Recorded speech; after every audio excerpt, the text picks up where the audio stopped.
Welcome to the APGO Sexual Health video series. In this first video, we will review how to counsel your patients about issues pertaining to sexuality and sexual health.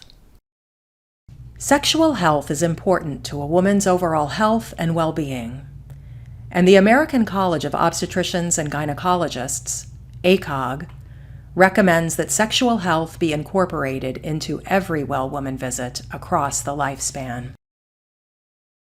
Data suggest that most women want providers to bring up the topic of sexuality during their healthcare visits. Discussion of sexual health can prevent unnecessary sexual health-related outcomes, such as HIV and other sexually transmitted infections, unintended pregnancies, and sexual assaults. It can also uncover sexual problems, gynecologic and medical conditions, and sexual dysfunctions. Although female sexual dysfunction is common, estimated to affect 43% of women, most OB-GYNs don't spend much time on sexual health. A 2012 survey found that although 63% of practicing OB-GYNs routinely ask their female patients about the types of sexual activities they engage in, they didn't usually ask about other sexual issues, such as sexual dysfunction. As a clinician, you must be open to the idea that your patient may be heterosexual, lesbian, bisexual, or sexually fluid. She may not be sexually active, or she may be active with one or many partners. She also may have other thoughts about her sexual identity.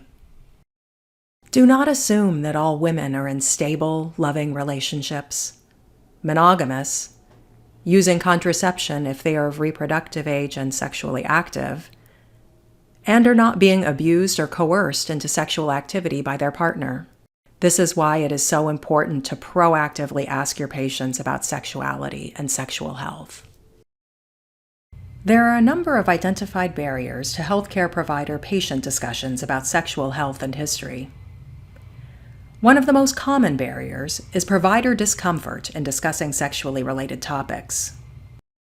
It is important to reflect upon your personal comfort level and identify your biases about sexuality to reduce your discomfort.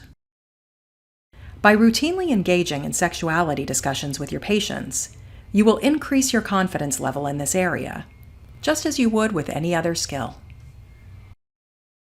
Other provider barriers are the fear that screening will be too time-consuming for a busy clinical practice, and the mistaken belief that there are no or few safe yet effective treatment options available. Another barrier is the notion that you have failed a patient if you have to refer her to a specialist. In fact, you may help her more by developing a referral network of specialized providers who have the skills to treat her.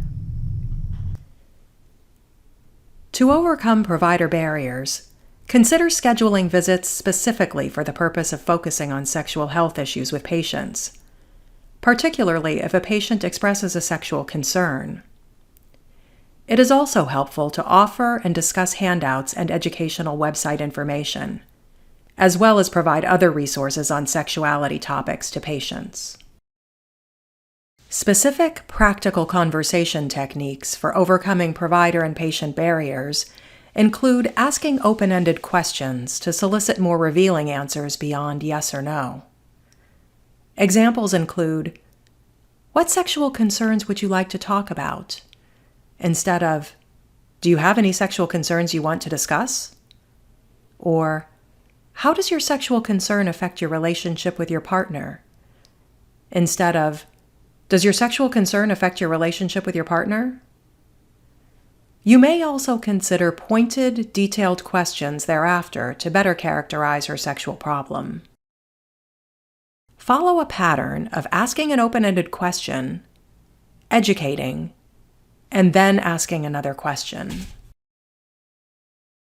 Other effective communication techniques include speaking in neutral and inclusive terms, meaning you are non-judgmental and include all forms of possible sexual expression, heterosexual, lesbian, etc. For instance, use the term partner instead of husband or boyfriend. If you are uncomfortable, you should strive not to overreact. This requires that you take care in what you say and in how you communicate nonverbally in terms of your body language and posture. Also be aware of the effective use of silence, as it may take patients some time to reveal awkward but salient information about their sexuality. In order to effectively counsel and educate patients, it is important that you understand the female sexual response. The traditional model of female sexuality, developed by William Masters and Virginia Johnson, suggested that, like in men, arousal and sexual desire proceeded in a linear manner to plateau, orgasm, and resolution. It should be noted that women can also experience resolution without orgasm. Kaplan added the concept of desire to that model. But it's clear that a woman's sexual response is much more dynamic and multifactorial than a straight-line progression. There are now multiple different models and theories, and there is no one accepted model. Dr. Rosemary Basson of the Center for Sexual Medicine at Vancouver General Hospital has developed a circular model of female sexuality that incorporated emotional components. This model suggests that female sexuality is multifactorial and heterogeneous, and that the desire for sexual activity may be motivated more by a desire for emotional intimacy than for sexual release. To put it another way, this model demonstrates that women can have a reactive libido. They may start off in a sexually neutral frame of mind, but become interested in sex if their partner approaches them. They may also experience arousal before desire.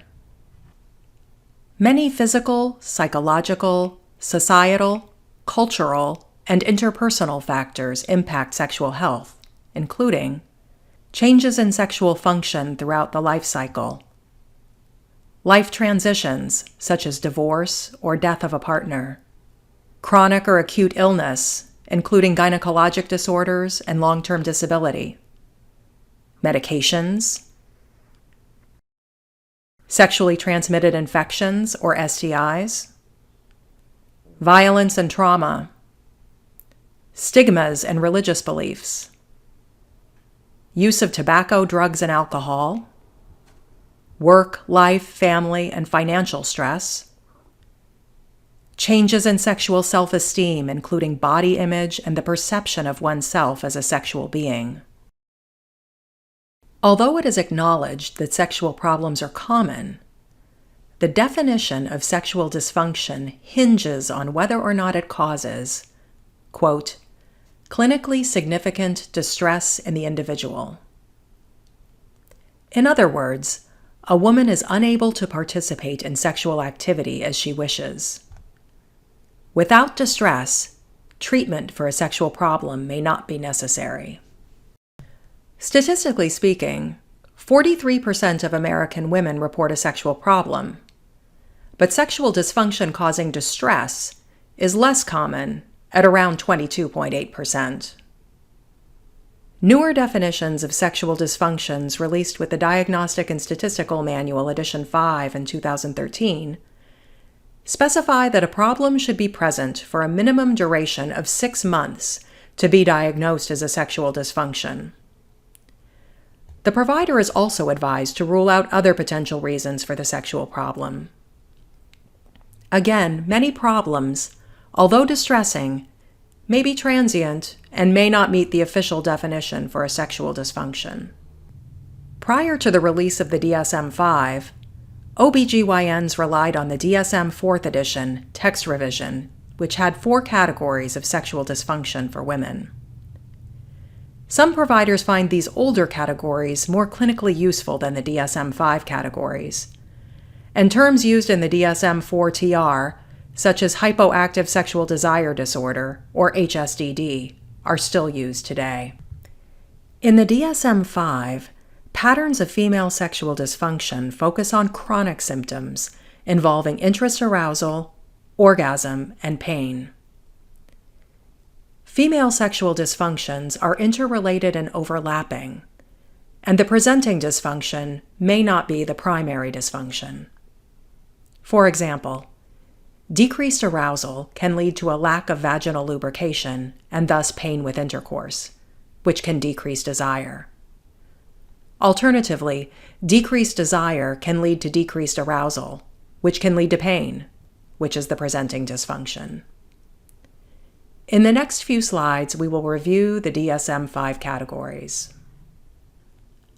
Low desire with distress is the most frequent female sexual dysfunction, with 8 to 10% of women meeting the diagnostic criteria. Female sexual interest arousal disorder is defined as lack of or significantly reduced sexual interest arousal in 3 of the following aspects.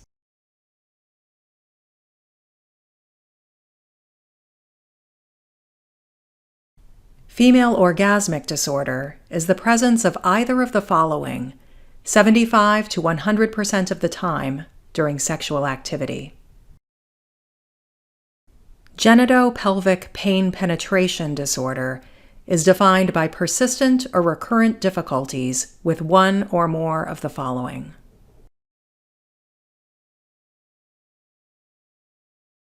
For more information on counseling, sexual health response cycles, and sexual health dysfunctions, please refer to the references at the end of this video. Continue on to the next video in this series to learn more about how to take a sexual history and assess and treat female sexual dysfunctions.